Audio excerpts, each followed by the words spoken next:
Welcome back, everybody. This is our fourth class or fourth lecture in NEET previous year question series, fourth chapter, System of Particles and Rotational Motion, also known as Rotational Mechanics, for class 11th. Before this, we have made three videos in this series, and if you have not watched those videos, then you can go to our channel. Name of channel is Point Basics, and there is a dedicated playlist for NEET previous year questions.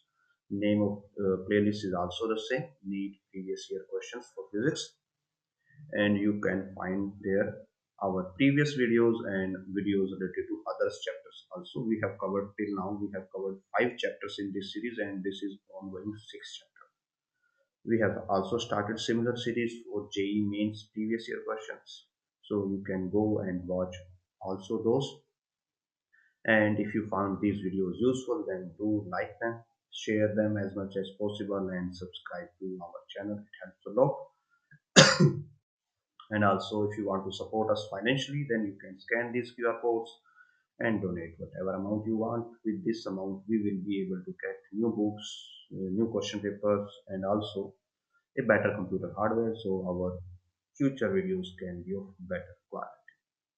So with this, let's start today's video. I think we have completed up to question number 51 or something, and today we are going to go further.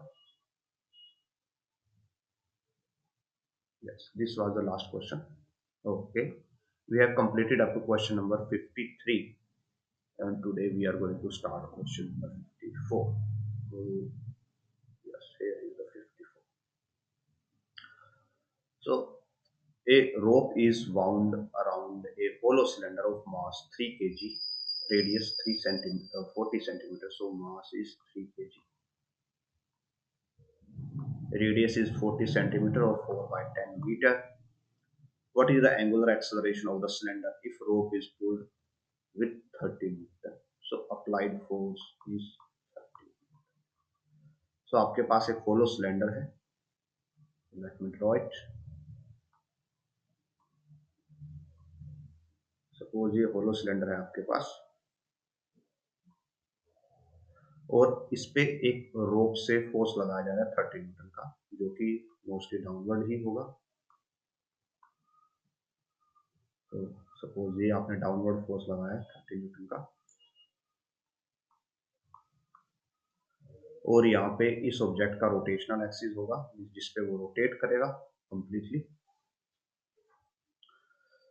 Radius given है हमें 4 by 10 metre, ये वाली ये आपकी radius हो गई r. सो हमें इसके लिए एंगुलर एक्सेलरेशन बताना है. So angular acceleration find out करने के लिए हमारे पास फॉर्मूलाज होते हैं. कैसे? नंबर 1, जो टॉर्क होती है, टॉर्क के लिए हमारे पास एक तो फॉर्मूला होता है आर क्रॉस एफ और एक फॉर्मूला होता है आई इंटू एल्फा. तो हम दोनों फॉर्मूलाज को सोल्व करेंगे, और बिकॉज ये हमारे पास सिलेंडर है, ये क्या है, होलो सिलेंडर है, तो होलो सिलेंडर का मोमेंट ऑफ इनर्शिया क्या हो जाएगा, M are square about this point, जो कि स्क्रीन से बाहर की तरफ आ रहा होगा जहां से axis, because rotational axis perpendicular. So I हमें पता है, आर और एफ हमें पता है, तो यहां से हम अल्फा कैलकुलेट कर सकते हैं. So r is 4 by 10, force is 30 newton, so 30. और अभी देखिए यहाँ पे आर क्रॉस एफ है, आर क्रॉस एफ का मीनिंग होगा r into F into sine of theta, और जो यहाँ पे ये आर वेक्टर है, ये एफ वेक्टर है, दोनों के बीच का जो एंगल होगा वो 90 डिग्री ही होगा. और अगर आप प्रॉपर वे में जाते हैं, आर क्रॉस एफ करते हैं, तो एक्चुअली एंगल आर से एफ की तरफ मेजर किया जाएगा. तो अगर आर से आप एफ की तरफ में एंगल मेजर करते हो तो इट विल बी 270 डिग्री, जिस सिनेरियो में आपको क्या मिलेगा, -1 मिलता है. मीन्स जो टॉर्क है वो नेगेटिव हो जाएगी, और यही होता है कि जो क्लॉकवाइज टॉर्क है आपको उसको नेगेटिव माना जाता है. बट हम यहाँ पे डायरेक्शन इंपॉर्टेंट नहीं, हमें अल्फा की वैल्यू कैलकुलेट करनी है. आप यहाँ पे देखोगे तो मैग्नीट्यूड गिवन है, तो हमें ओनली मैग्नीट्यूड फाइंड आउट करना है, इसलिए हम नेगेटिव साइन नहीं देंगे. सो आर इंटू एफ और साइन 270 -1, तो हम ओनली 1 ले रहे हैं और -1 को इग्नोर कर रहे हैं, इक्वल टू आई. आई हो जाएगा M are square. So mass is 3, radius का स्क्वायर into alpha.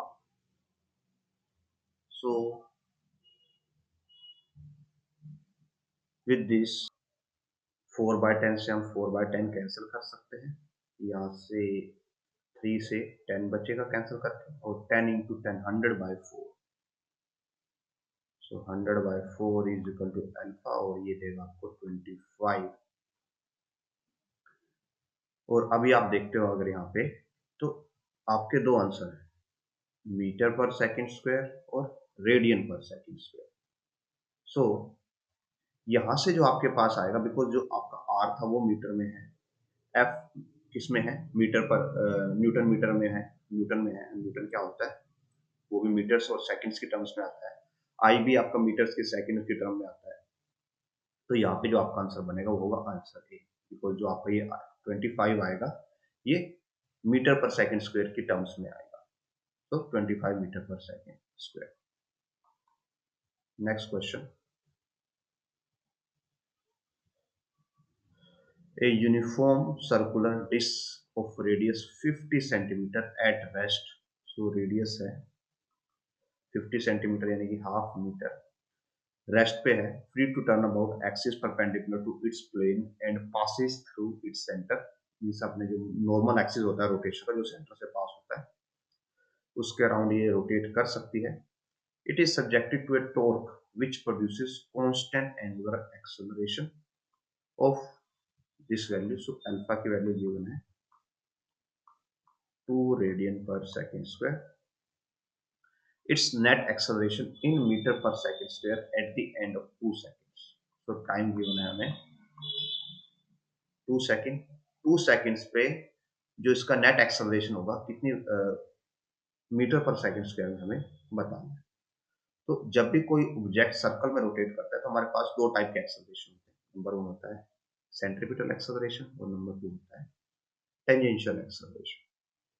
तो जो टेंजेंशियल एक्सेलरेशन होता है इसके लिए वैल्यू होती है r इंटू एल्फा, और जो सेंट्रीपिटल एक्सेलरेशन होता है इसको आप लिख सकते हो ओमेगा स्क्वायर इंटू आर या v square by R, depending upon आप कौन सा फॉर्मूला यूज करते हो। तो टेंजेंशियल एक्सेलरेशन की वैल्यू यहीं से निकल जाएगी, हमारे पास r हाफ है और अल्फा भी हाफ है, सो हाफ से हाफ कैंसिल हो जाएगा और हमारे पास बचेगा 1 metre per second square. Okay, now coming to centripetal AC, तो AC के लिए हमें ओमेगा स्क्वायर की वैल्यू चाहिए।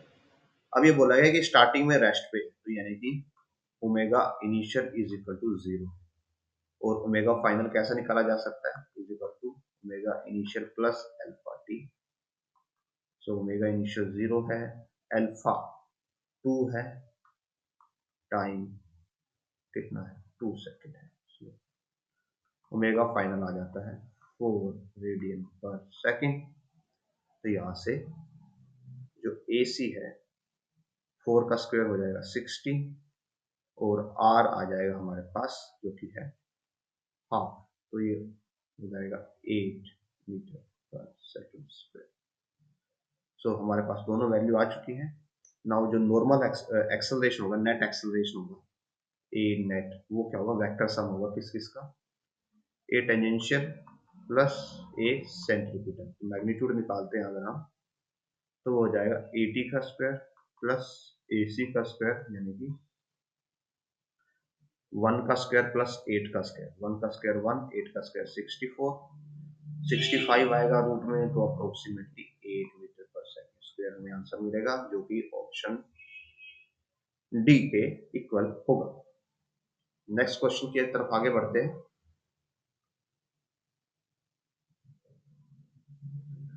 So point P, point M1 and M2 are placed, point masses M1 and M2 are placed at the opposite ends of a rigid rod of length L and negligible mass. The rod is to be set rotating about an axis perpendicular to it.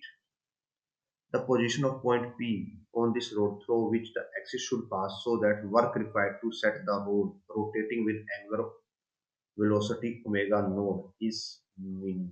तो ये बोला गया है कि इसको rotate करने पे जो वर्क रिक्वायर हो वो क्या हो, मिनिमम हो। अब जब भी आपके पास कोई ऑब्जेक्ट है, आप उसको रोटेट करवा रहे हो, तो उसको आपको कितना वर्क करना पड़ेगा, equal to rotational kinetic energy. तो यहाँ पे आपको वर्क को मिनिमाइज करना है, तो मीन्स आपको मिनिमाइज करना है किसको, तो रोटेशनल काइनेटिक एनर्जी को आपको मिनिमाइज यहाँ पे करना। सो फर्स्ट ऑफ ऑल हमें रोटेशनल काइनेटिक एनर्जी निकालनी पड़ेगी और देन हम उसको मिनिमाइज करें।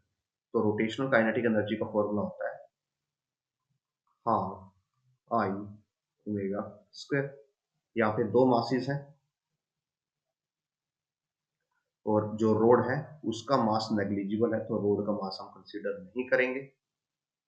तो ओनली टू मासेस के लिए हमें मोमेंट ऑफ इनर्शिया कैलकुलेट करना होगा, और बिकॉज जो ओमेगा है वो कांस्टेंट है, ओमेगा नोड यहाँ पे फिक्स है, हमें एक्स को एडजस्ट करना है सच दैट कि जो वर्क है वो मिनिमम रहे।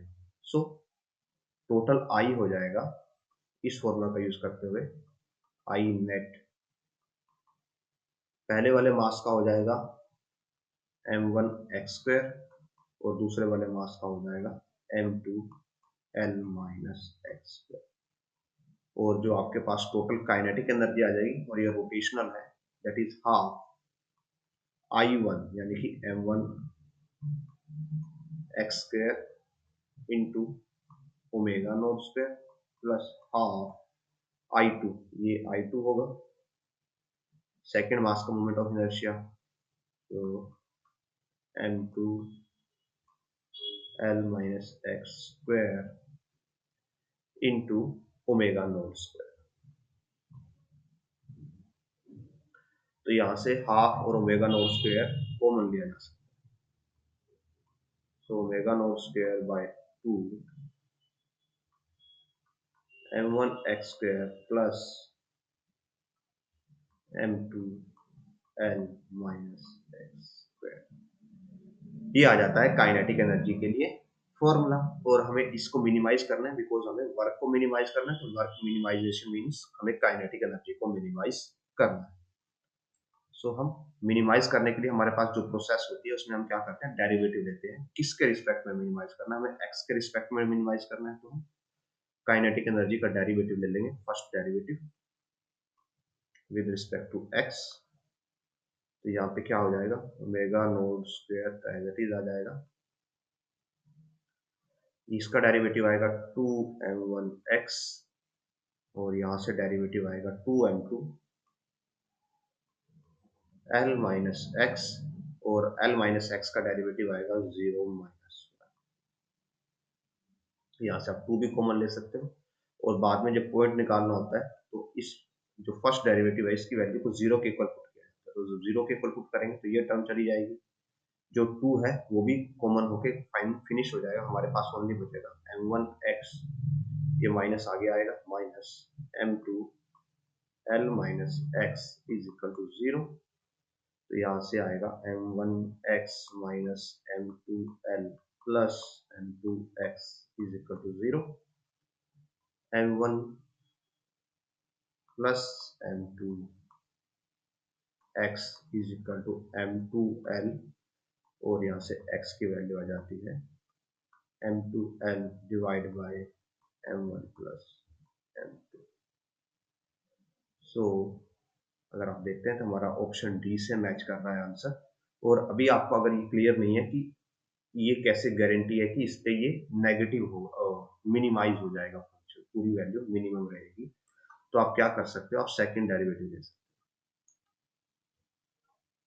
सेकंड डेरिवेटिव लेके चेक कर सकते हो कि सेकंड डेरिवेटिव अगर पॉजिटिव आता है तो मिनिमम वैल्यू होती है और नेगेटिव आता है तो मैक्सिमम वैल्यू। तो फर्स्ट डेरिवेटिव की वैल्यू ये थी, तो अगर हम सेकंड डेरिवेटिव करते हैं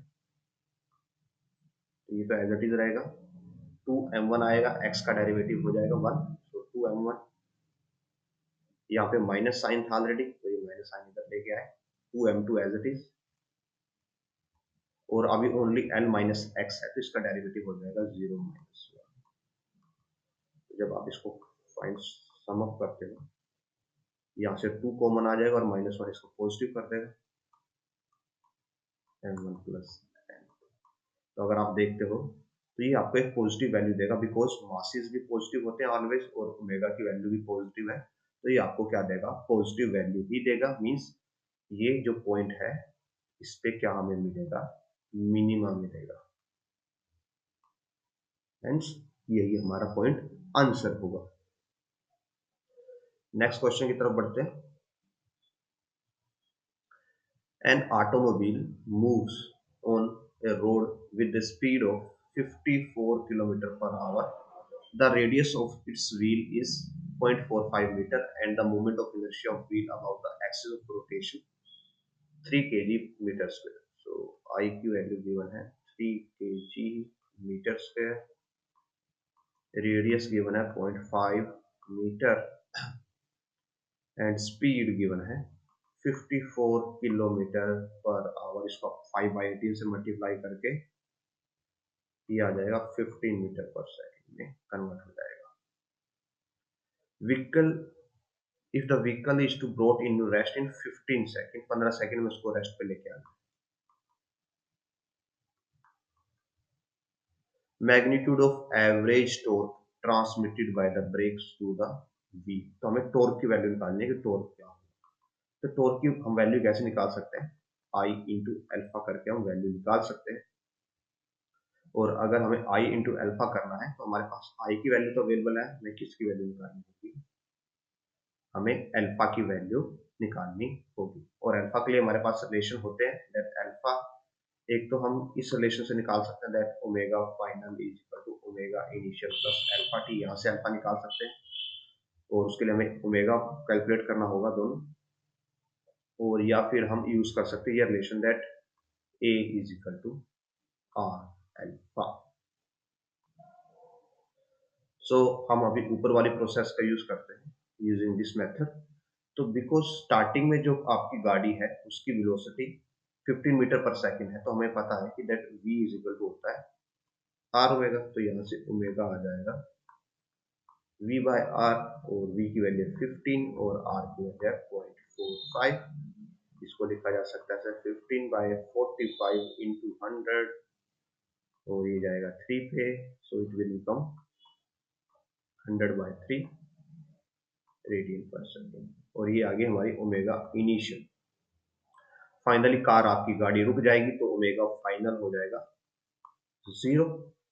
तो ओमेगा इनिशियल और ओमेगा फाइनल है हमारे पास। तो यहाँ से अगर हम अल्फा कैलकुलेट करते हैं तो अल्फा होता है omega final minus omega initial by T, using this, ये फॉर्मूला है जो हमारे पास, इसका अगर आप यूज करते हैं omega final minus omega initial by T.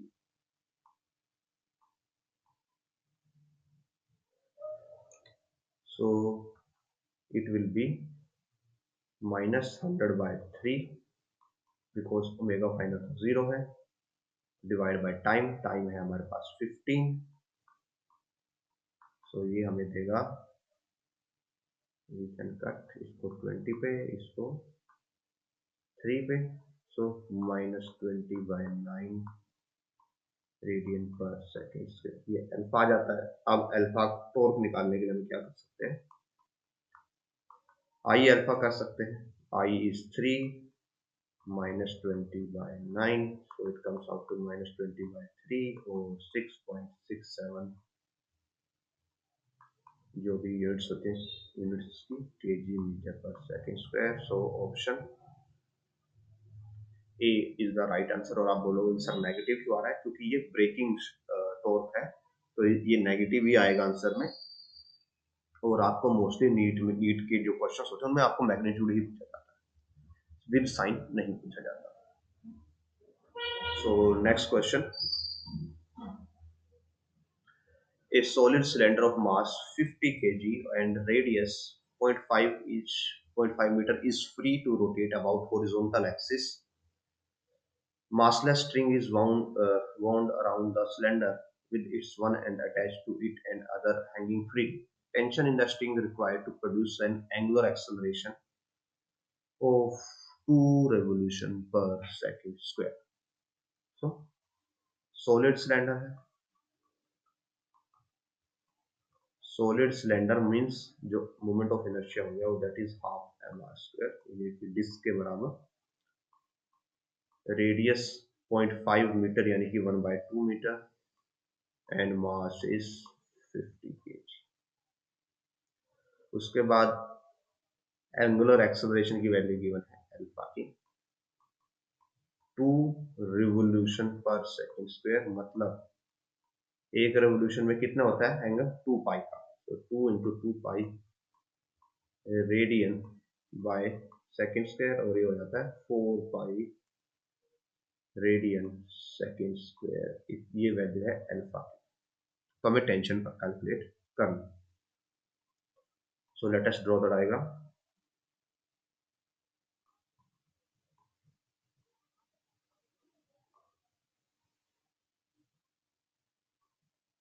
ये हमारे पास सिलेंडर है, सपोज कीजिए, हम उसको साइड से देख रहे हैं, और ये कोई थ्रेड है जिसपे हम, जिसकी हेल्प से हम क्या लगा रहे हैं, यहाँ पे टेंशन लगा रहे हैं, टेंशन प्रोड्यूस कर रहे हैं, और ये इसके लिए रेडियस है।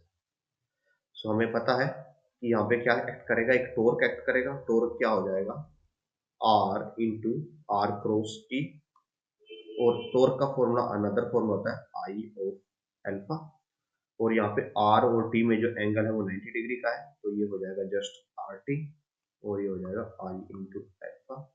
आई की वैल्यू क्या हो जाएगी, हम कर देते हैं,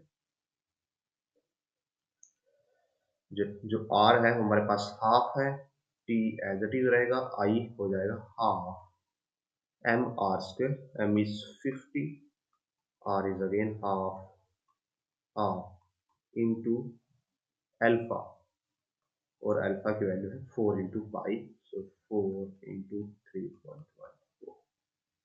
सो विद दिस ये 2 से 2 और ये 4 कैंसिल हो जाता है, और ये हाफ से हाफ कैंसिल हो जाता है, तो हमारे पास टेंशन की वैल्यू आती है 50 इंटू 3.14, और इसको इजीली सॉल्व करने के लिए हम क्या कर देते हैं, 2 से मल्टीप्लाई, 2 से डिवाइड कर देते हैं। 50 इंटू 2 100, 100 इंटू 314 इज 0.314, 314 बाई 2, और इसको आप करोगे तो 157। So option D 157 Newton. आगे बढ़ते हैं। A rod PQ of mass m is hinged L of length L is hinged at point P, इस पॉइंट पे इसको हिंज किया गया है।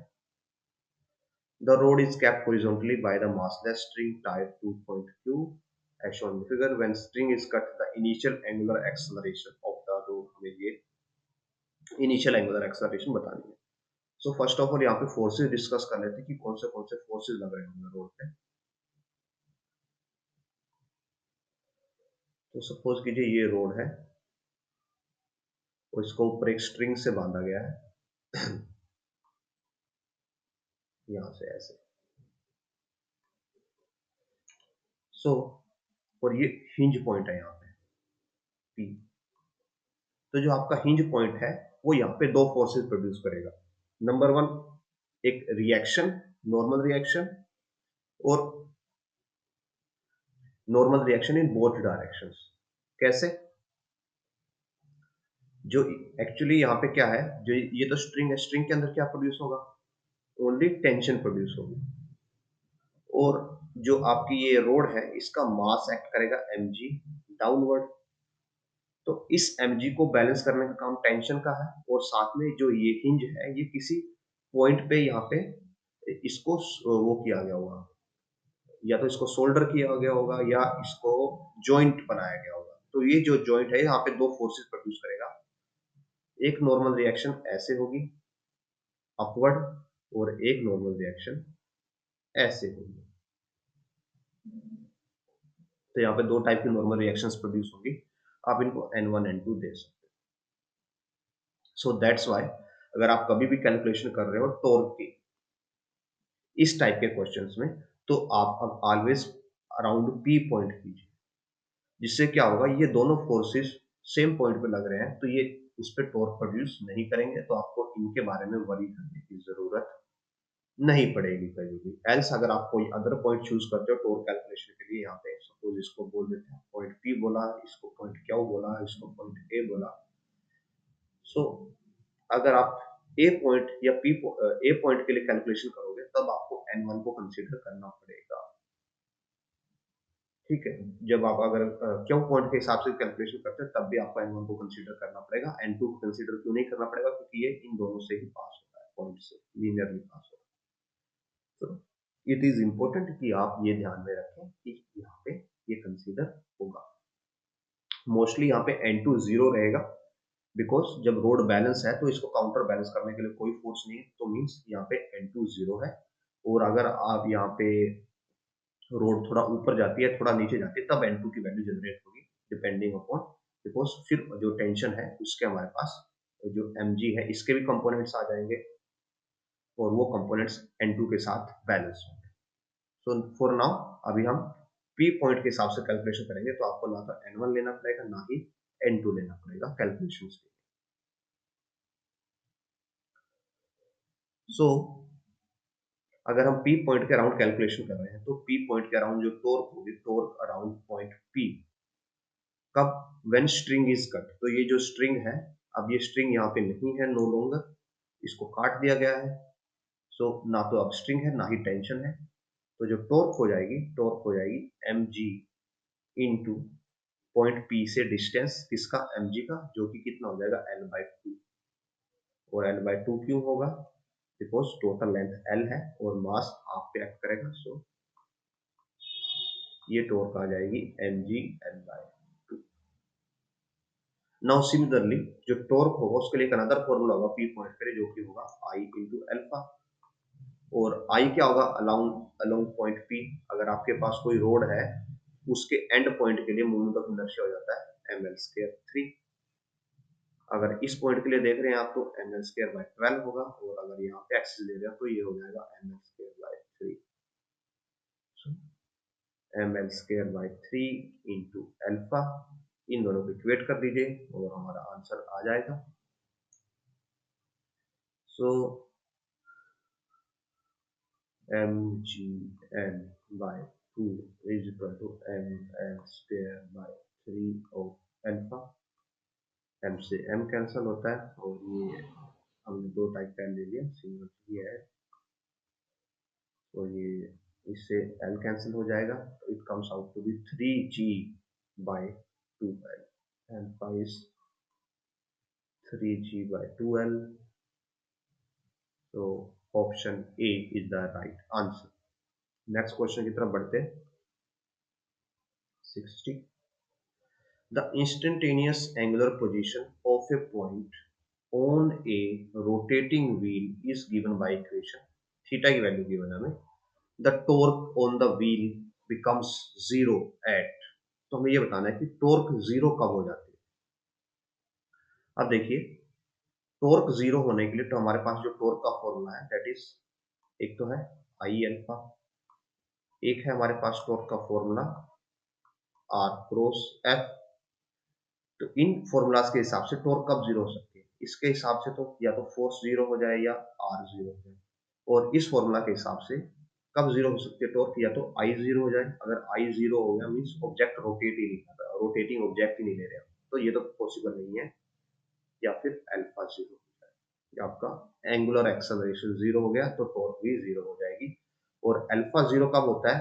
व्हेन ओमेगा इज कांस्टेंट, जब ओमेगा की वैल्यू कांस्टेंट हो जाए, या फिर D omega by D T zero हो जाए। इसका मतलब ही ओमेगा कांस्टेंट हो गया, और D omega by D T किसके इक्वल होता है? अल्फा के इक्वल होता है। अगर ये जीरो के इक्वल है तो अल्फा भी जीरो के इक्वल हो जाएगा। सो हमें थीटा गिवन है, थीटा से हम ओमेगा बनाते हैं, ओमेगा से हम अल्फा बनाते हैं। Theta t is equal to 2t³ minus 6t²। So d theta by D t is equal to omega is equal to आ जाएगा 6t² माइनस 12t। ये ओमेगा आ गया।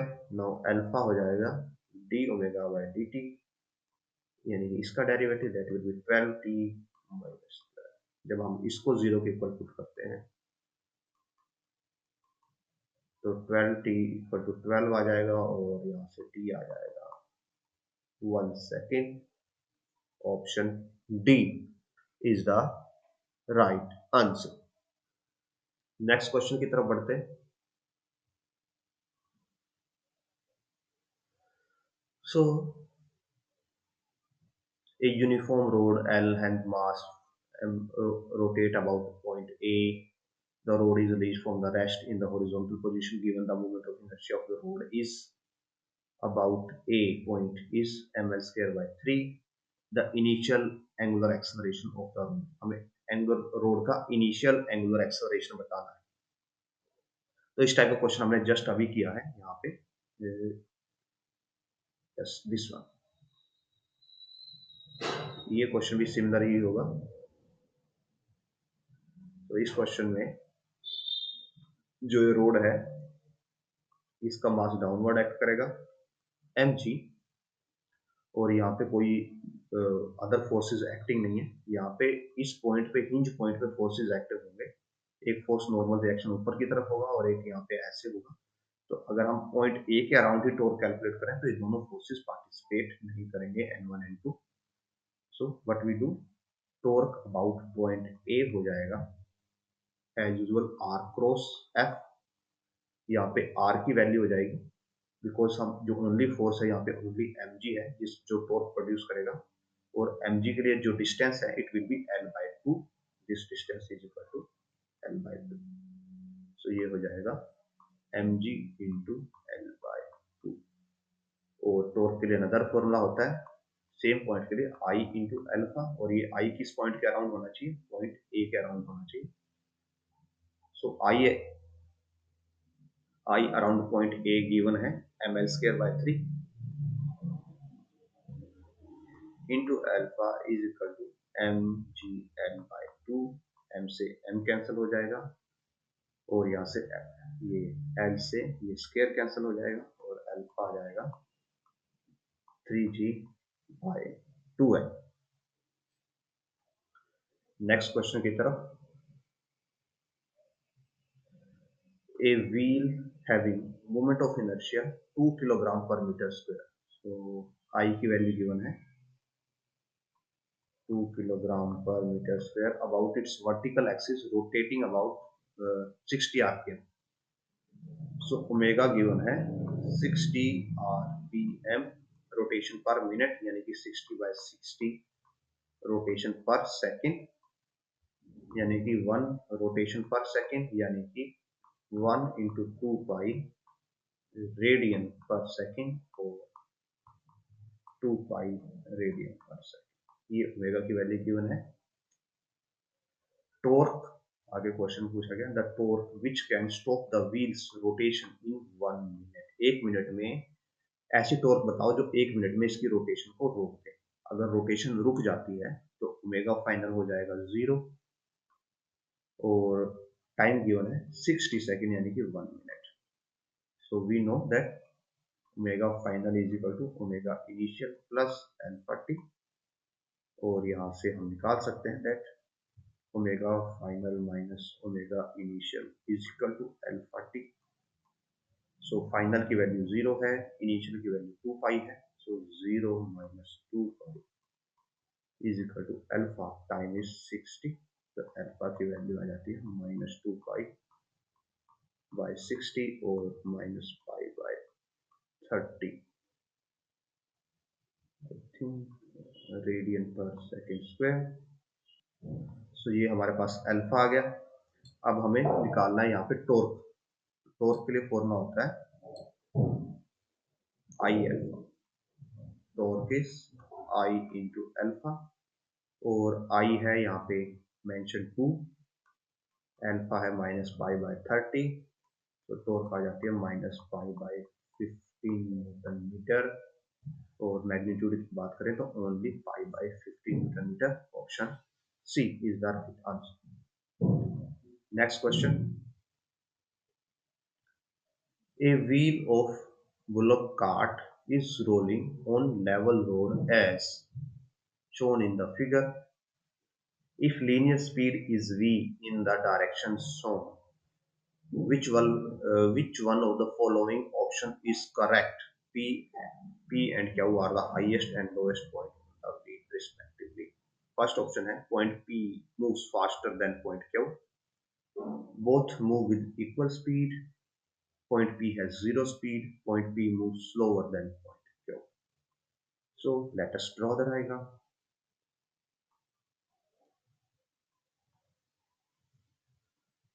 यहाँ पे पॉइंट P होगा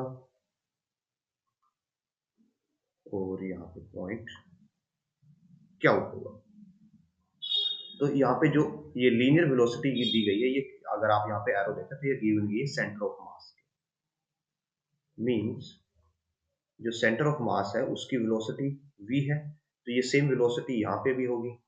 पॉइंट P के पास भी सेंटर ऑफ मास की वेलोसिटी होगी और पॉइंट Q के पास भी सेंटर ऑफ मास की वेलोसिटी होगी. वेलोसिटी v और वेलोसिटी v. नाउ बिकॉज ये रोटेट कर रहा है, ये देखो यहाँ पे बोला गया है कि रोल कर रहा है, on level roll means rotate कर रहा है. तो यहाँ पे क्या होगा, कोई वैल्यू ऑफ ओमेगा होगा और इस पूरे सिस्टम की एक रेडियस भी होगी r. और नाउ हमें ये पता है कि अगर कोई भी पॉइंट रोटेट कर रहा है ओमेगा एंगुलर वेलोसिटी के साथ, तो उसके पास क्या होती है, रोटेशन की वजह से भी वेलोसिटी होती है और उस वेलोसिटी इक्वल होती है v is equal to are omega. इसके इक्वल ये वेलोसिटी भी होती है. तो अगर आप देखो, अगर ये मान के चलो कि ये कैसे रोटेट कर रहा है, ये क्लॉकवाइज रोटेट कर रहा है. मीन्स अगर इसको अगर ऐसे आगे जाना है तो इसको क्लॉकवाइज रोटेट करना होगा. तो अगर ये क्लॉकवाइज रोटेट करता है तो P पॉइंट के पास भी एक वेलोसिटी होगी आर ओमेगा और Q पॉइंट के पास भी एक वेलोसिटी होगी आर ओमेगा. और P पॉइंट पे इस वेलोसिटी की डायरेक्शन होगी फॉरवर्ड, क्योंकि इसको ऐसे रोटेट करना है तो P पॉइंट आगे की तरफ जाएगा. और Q पॉइंट पे सेम वेलोसिटी होगी बैकवर्ड, बिकॉज जब आप देखोगे कि Q पॉइंट पे ये वेलोसिटी ऐसे पीछे की तरफ जा रही है. तो जो रेड कंपोनेंट से हमने शो किया है इसकी वैल्यू हो जाएगी आर ओमेगा और यहाँ पे वैल्यू हो जाएगी आर ओमेगा. तो अगर आप ये देखते हो तो V पॉइंट की वेलोसिटी टोटल वेलोसिटी हो जाएगी V प्लस आर ओमेगा और Q पॉइंट की टोटल वेलोसिटी हो जाएगी V minus R omega. So we can say जो पॉइंट P है moves faster than point Q. और अगर यहाँ पे क्या हो, प्योर रोलिंग मोशन हो, pure rolling motion means no slipping, कोई स्लिपिंग नहीं हो रही है, तो उस सिनेरियो में जो आर ओमेगा है वो किसके इक्वल होता है, वो V के इक्वल होता है. तो इन दिस सिनेरियो जो Vp है वो हो जाता है 2V और V Q हो जाता है 0. मीन्स पॉइंट Q है वो तो मूव ही नहीं करता, इसकी स्पीड 0 हो जाती है. सो पर इस क्वेश्चन में आप ये इतना ही बोल सकते हो, जो पॉइंट P है वो फास्टर मूव कर रहा है as compared to point Q. आगे बढ़ते हैं. A solid cylinder of mass 2 kg and radius 50 centimeters rolls up a inclined plane of angle inclination 30 degree. The center of mass of the cylinder has 4 meter per second speed. The distance traveled by the cylinder on the inclined plane will be. So let us draw the inclined plane first. ये inclined plane हो गया और यहाँ पे क्या बोला गया, solid cylinder बोला गया है. तो हम एक सॉलिड सिलेंडर बना लेते हैं विथ फिल. तो ये आपका सॉलिड सिलेंडर है और सपोज कीजिए ये रोल करके ऊपर तक पहुंचता है और ये इसकी फाइनल पोजीशन होती है. फाइनल पोजीशन यहाँ तक पहुंचता है रोलिंग के बाद. ये यहाँ से आ रहा था, इसके पास वेलोसिटी कितनी थी, v गिवन थी, और ये सेंटर ऑफ मास की वेलोसिटी है, तो इसका सेंटर ऑफ मास की वेलोसिटी ऐसे पॉइंट करेगी और ये वैल्यू गिवन है 4 मीटर पर सेकेंड.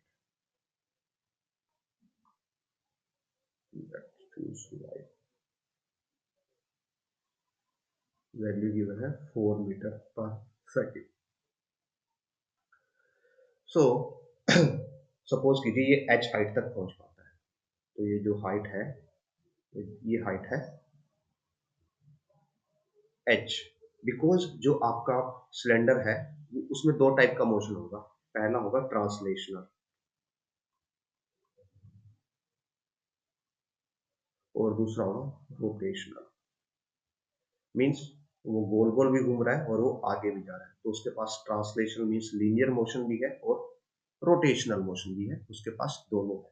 तो अगर हम यहाँ पे पॉइंट ए ले लेते हैं इसको और इसको पॉइंट बी बोलते हैं, तो total energy at point A conserve होगी total energy at point B के इक्वल होगी। ए पॉइंट पे टोटल एनर्जी हो जाएगी, ट्रांसलेशनल होगी half m v square, rotational हो जाएगी हाफ आई मेगा स्क्वायर, और पोटेंशियल जीरो हो जाएगी क्योंकि हम ए पॉइंट को ही ग्राउंड मान के चलते हैं। Now coming to point B, यहाँ पे पॉइंट ऑब्जेक्ट आके रुकेगा कुछ टाइम के लिए, स्मॉल टाइम के लिए, तो उस टाइम पे ट्रांसलेशनल काइनेटिक एनर्जी भी जीरो, रोटेशनल काइनेटिक एनर्जी भी जीरो, ओनली पोटेंशियल एनर्जी होगी जो mgh की।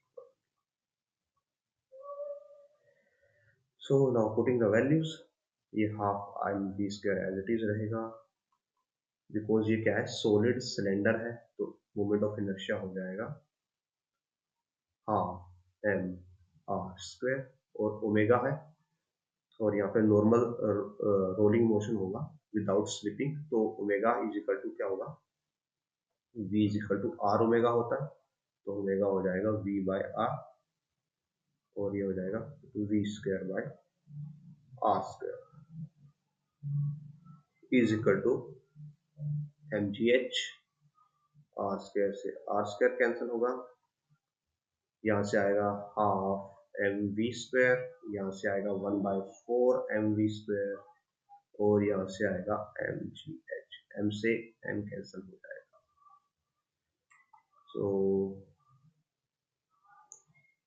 नाउ दोनों को ऐड करेंगे तो हमें मिलेगा 3/4 of V square is equal to G H, और यहाँ से हाइट की वैल्यू आ जाएगी 3/4 V square divide by ji.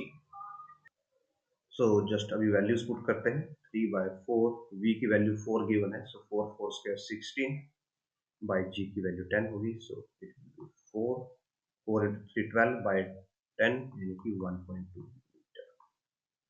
Match करते हैं ऑप्शन सी के साथ, आंसर मैच होता है। आगे बढ़ते हैं।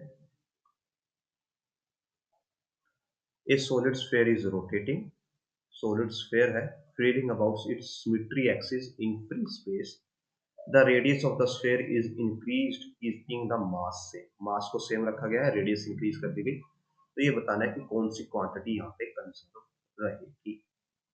सो देखिए सॉलिड स्फीयर है तो उसका मोमेंट ऑफ इनर्शिया होगा 2/5 M are square. Now radius of sphere increase, अगर रेडियस इंक्रीज हो जाती है और मास कांस्टेंट रहेगा तो means I will increase, I की वैल्यू इंक्रीज हो जाएगी। सो यहाँ पे मोमेंट ऑफ इनर्शिया गिवन है, ये पूछा गया कौन सा कांस्टेंट रहेगा, तो मोमेंट ऑफ इनर्शिया तो कांस्टेंट नहीं रह सकता। नाउ ये कहीं नहीं मेंशन कि इस पे कोई एक्सटर्नल फोर्स लगा है, तो जो टॉर्क है एक्सटर्नल वो क्या है, वो जीरो है, और टॉर्क होती है it is equal to D L by D T, और यहाँ से मिलता है हमें दैट एल इज कांस्टेंट, यानी कि जो एंगुलर मोमेंटम है वो कांस्टेंट रहेगा, एंगुलर मोमेंटम कांस्टेंट है, और बाकी का भी देख लेते हैं। नाउ अगर L कांस्टेंट है और L इज इक्वल टू होता है आई ओमेगा, यानी कि आई ओमेगा कांस्टेंट है, सो इसका मीनिंग होगा I one omega one is equal to I two omega two. अब बिकॉज हमें ये पता है कि आई टू ज्यादा हो गया, आर बढ़ने की वजह से मोमेंट ऑफ इनर्शिया चेंज हो गया, तो I two is greater than I one, तो उसका मतलब हो जाएगा कि omega two is smaller than omega one. तो अगर ओमेगा चेंज हो रहा है तो काइनेटिक एनर्जी भी चेंज होगी और एंगुलर वेलोसिटी भी चेंज होगी, तो एंगुलर मोमेंटम ही यहाँ पे कांस्टेंट रहने वाला है। नेक्स्ट क्वेश्चन की तरफ बढ़ते हैं। A solid sphere is in rolling motion, In rolling motion, body possesses translational kinetic energy kT as well as rotational kinetic energy kr simultaneously. The ratio kT by kT plus kr for a sphere is, तो हमें kT by kTr का sphere का relation बताना है, और ये क्या है, सॉलिड स्फीयर है। तो जो सॉलिड स्फीयर है उसके लिए मोमेंट ऑफ इनर्शिया होगा 2/5 mr²। जो ट्रांसलेशनल काइनेटिक एनर्जी होगी वो नॉर्मली हाफ mv² होगी। जो रोटेशनल काइनेटिक एनर्जी होगी that will be half I omega square, और आई की वैल्यू और ओमेगा की वैल्यू हम पुट कर सकते हैं।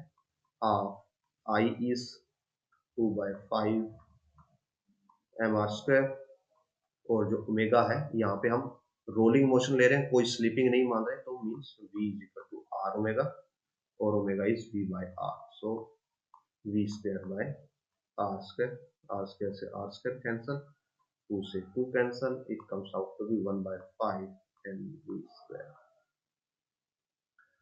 सो हमें रेशियो निकालना है kT by kT plus kr का, तो kT है हाफ mv² डिवाइड बाय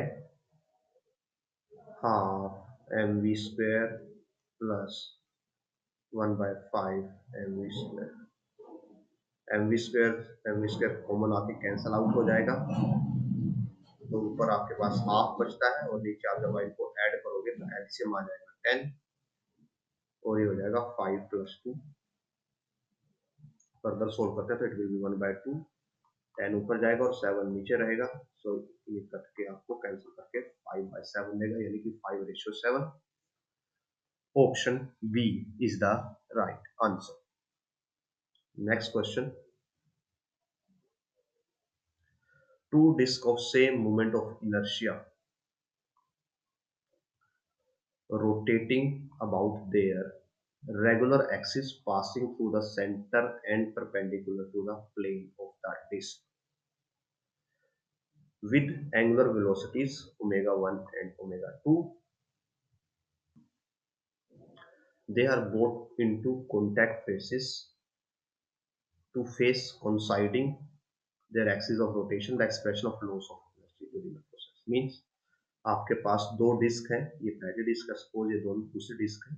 फिर क्या किया जाता है, दोनों के लिए आपको एंगुलर वेलोसिटीज गिवन है omega 1 omega 2, दोनों का अपना एंगुलर मोमेंटम होगा, और बिकॉज सेम डिस्क है तो सेम एंगुलर मोमेंटम इक्वल है, आई के इक्वल है।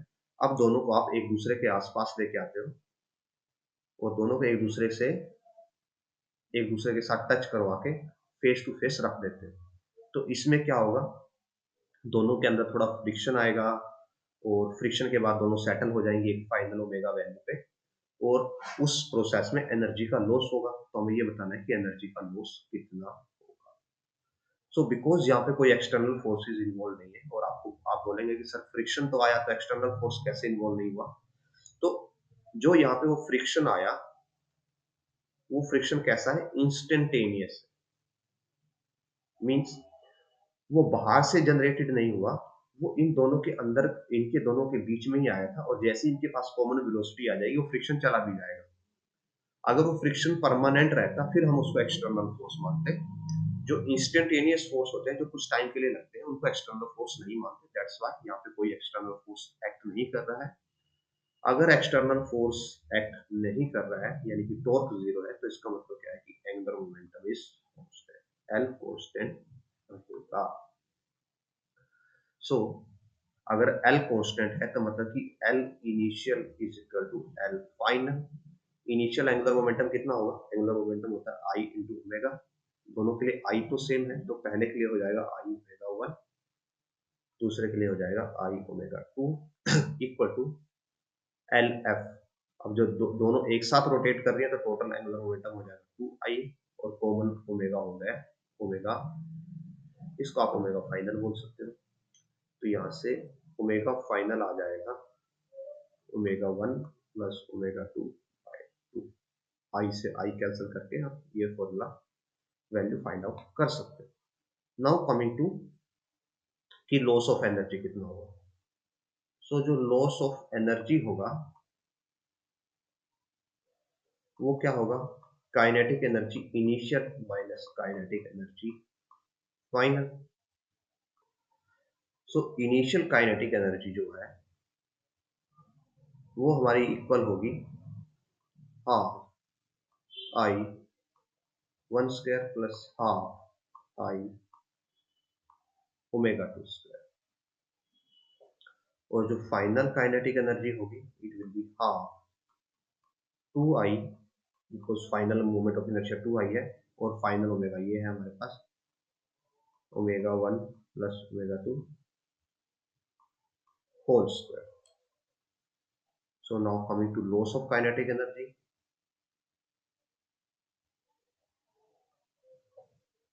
सो लॉस हो जाएगा, और डेल्टा के ई बोल सकते हैं हम उसको,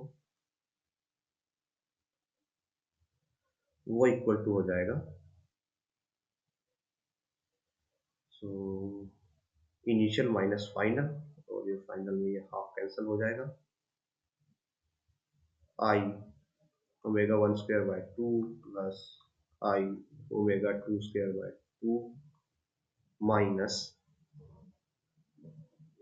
आई omega one plus omega two square by four.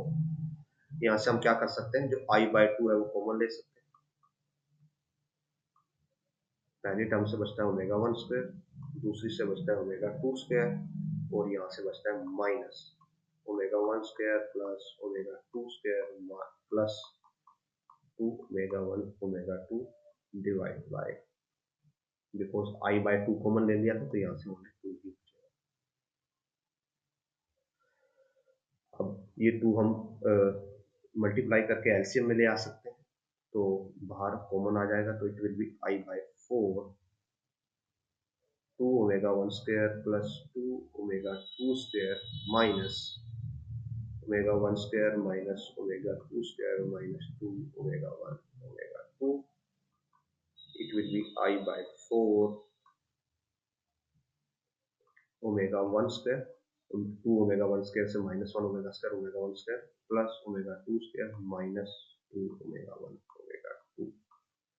और जो ये होगा इसको आप ऐसे लिख सकते हो I by four omega one minus omega two whole square. तो अगर हम कंपेयर करें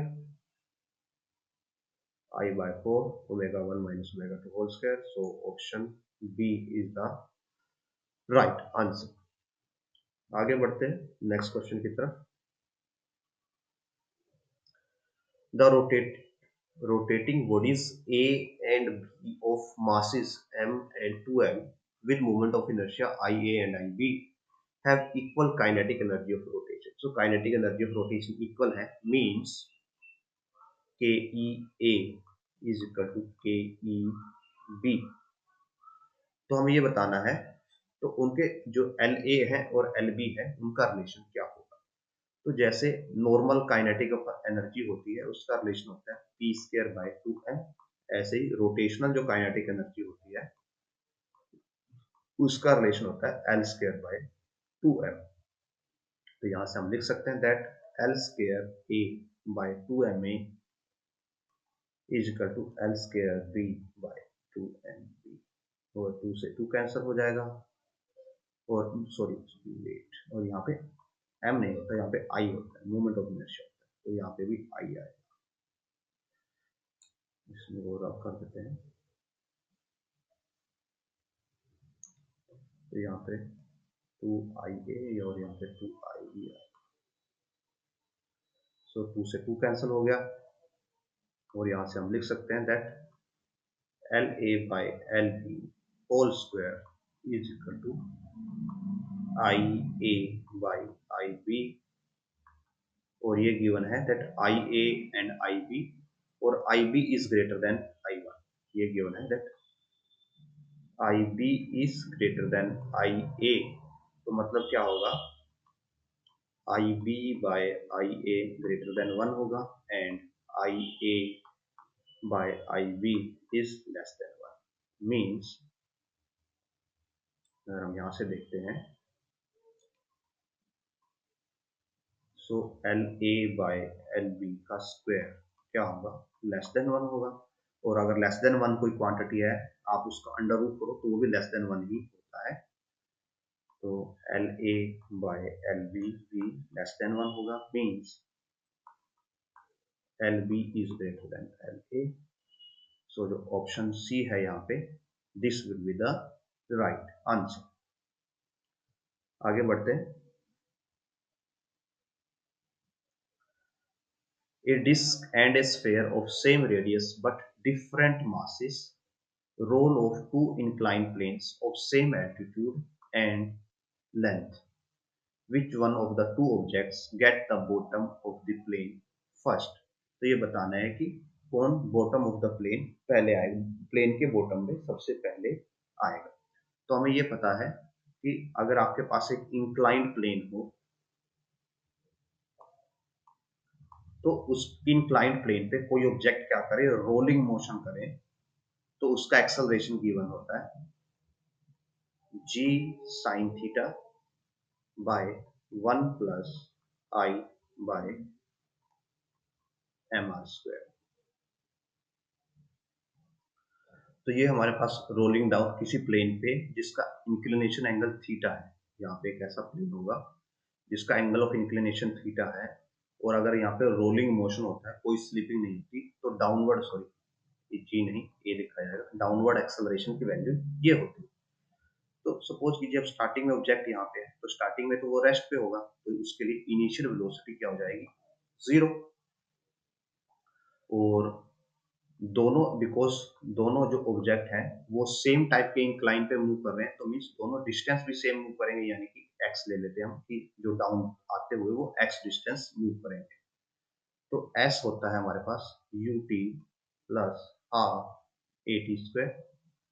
एस की वैल्यू एक्स हो गई, यू इज 0, तो u into two is 0 is equal to half. Acceleration ये है हमारे पास g sine theta by 1 plus I by M R square into T square. तो यहाँ से जो टाइम है t, उसकी वैल्यू आ जाती है अंडर रूट ऑफ 2x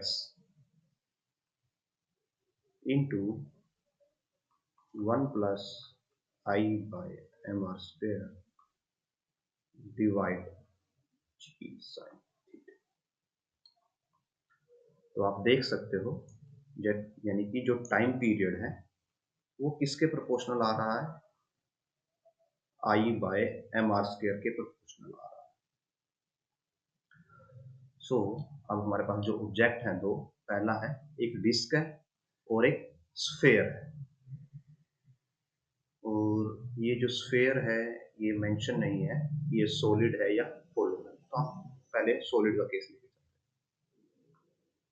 तो टाइम फॉर डिस्क आएगा proportional to 1 plus I. Disc के लिए मोमेंट ऑफ इनर्शिया होता है half M are square by M R square. तो ये कैंसिल होके हमें देगा time for disc is proportional to 1 plus 1 by 2 यानी कि 3/2। और अगर हम स्फेयर की बात करें, सॉलिड स्फेयर की बात करें, सॉलिड स्फेयर, तो उसके लिए मोमेंट ऑफ इनर्शिया होता है 2/5 M are square divide M are square. ये कैंसिल हो जाएगा और यहाँ पे 2d time of solid sphere proportional हो जाएगा 1 प्लस 2/5, और 1 प्लस 2/5 वो आप लिख सकते हो 7/4। और इसको अगर हम फर्दर सोल्व करें वैल्यूज के लिए, तो T D is proportional to under root of 1.5 and S S is proportional to under root of, ये आपको 0.4 देगा तो ये 1.4 5 ऑफ यस नॉट 7/4 7/5 होगा, तो ये 1.4 होगा। तो आप यहाँ से देख सकते हो कि जो स्फेयर है, सॉलिड स्फेयर, उसका टाइम कम होगा और जो डिस्क है उसका टाइम ज्यादा। इवन अगर हम रेशियो निकालें टाइम पीरियड्स का,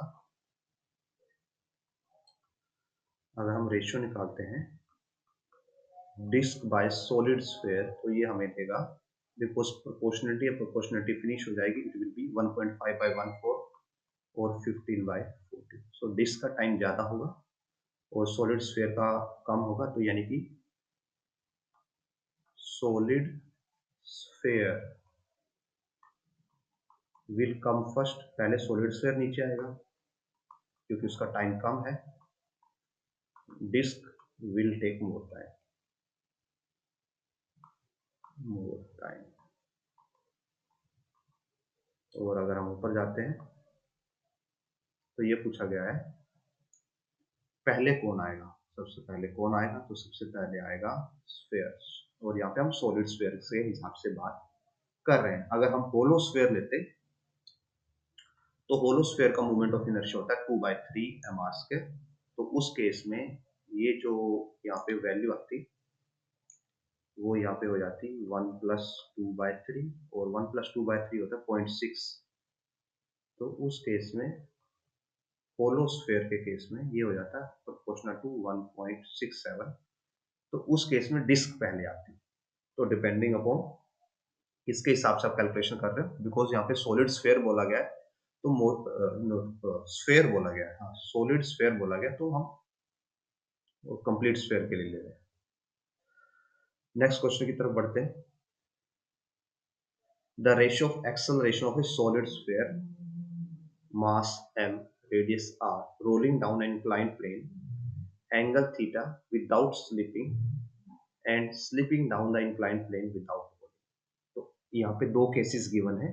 पहला केस कौन सा है कि वो एक इंक्लाइन प्लेन से विदाउट स्लिपिंग प्रॉपर रोल करते हुए नीचे की तरफ आ रहा है, और दूसरा केस क्या है कि वो इंक्लाइन प्लेन से स्लिप करता हुआ नीचे की तरफ आ रहा है। तो हमें दोनों केसेस के लिए एक्सेलरेशन का रेशियो निकालना है। तो जो रोलिंग एक्सेलरेशन है उसकी वैल्यू हमने जस्ट अभी प्रीवियस क्वेश्चन की, that g sin theta by 1 + I/mr²। I की वैल्यू होगी यहाँ पे 2/5 mr²। So 1 + g sin theta by 1 + 2/5 mr² बाय mr² 2/5। तो ये हमें देगा 5g sin थीटा बाय 7। और एक्सेलरेशन विद स्लिप, जब वो स्लिप करके नीचे आएगा तो उसका एक्सेलरेशन जस्ट क्या होगा, अगर ये थीटा है, डाउनवर्ड एक्सेलरेशन जी होता है, तो ये एंगल भी क्या होता है, नो दिस एंगल, ये वाला एंगल थीटा होता है, तो ये एक्सेलरेशन हो जाता है जी साइन थीटा। तो एक्सेलरेशन ड्यू टू स्लिप हो जाएगा ओनली जी साइन थीटा। और हमें डिवाइड किसको करना है, रोलिंग टू स्लिप को डिवाइड करना है, यानी कि A R by A S. A R by A S हो जाएगा 5g sin theta by 7 by divide g sin theta, so g sin theta से g sin theta plus 5/7। Compare करें अगर 5:7, option A is the right answer. Next question की तरफ बढ़ते हैं। Two disks are rotating about their axis normal to the plane of the disk passing through the center of the disk. Disk 1 has 2 kg mass. This is the radius. Initial velocity is this.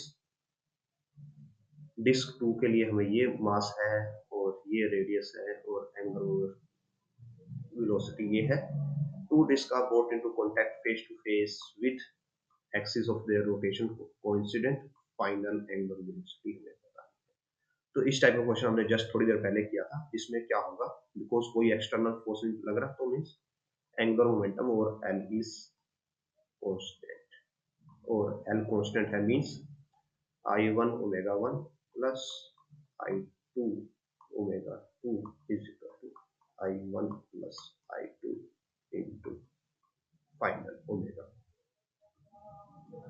So I1 की value निकालते हैं first of all, because यहाँ पे disc है तो disc का moment of inertia होता है हाफ mr²। सो I1 हो जाएगा half, mass is 2, radius is 2/10 into 2/10। सो 2 से 2 कैंसल और ये आ जाएगा 4/100। I2 की वैल्यू निकालते हैं, हाफ 4 kg मास, रेडियस 1/10, 1/10, तो ये आ जाता है हमें 2/100। वैल्यूज पुट करते हैं यहाँ पे, I1 4/100 multiply 50 plus 2/100 multiply by 200 equals to 4/100 plus 2/100 into omega. 100 से 100 यहाँ पे कॉमन लेके कैंसिल कर सकते हो, कट करने की जरूरत नहीं है। ऊपर बचेगा यहाँ पे 200 प्लस 400 और यहाँ पे बचेगा 6 ओमेगा। तो ये हो जाता है 600 इज इक्वल टू 6 ओमेगा और यहाँ से ओमेगा हो जाता है 600/6 और 100 radian per second. Option B is the right answer. So with this हम आज की वीडियो को यहीं पे फिनिश करते हैं। होपफुली जो हमने क्वेश्चंस कवर किए वो आपके लिए हेल्पफुल रहे होंगे, आपकी अंडरस्टैंडिंग को इम्प्रूव करेंगे। अगर आपके कुछ डाउट्स हैं तो आप कमेंट सेक्शन में डाल सकते हैं। अगर आपके कोई सजेशंस हैं तो वो भी कमेंट सेक्शन में वेलकम है, हम उन पर भी इम्प्लीमेंटेशन करने की कोशिश करेंगे। आल्सो अगर आपने हमारी प्रीवियस वीडियोस नहीं देखी तो आप जाके प्लेलिस्ट में हमारी प्रीवियस वीडियोस देख सकते हैं, चैनल के अंदर प्लेलिस्ट सेक्शन में आपको मिल जाएंगी। और अगर आपको ये वीडियो पसंद आई हो तो लाइक कीजिए, शेयर कीजिए जितना हो सके, चैनल को सब्सक्राइब कीजिए। आल्सो अगर आप हमें सपोर्ट करना चाहते हैं तो उस क्यूआर कोड को स्कैन कीजिए और whatever amount you want to donate आप हमें कर सकते हैं।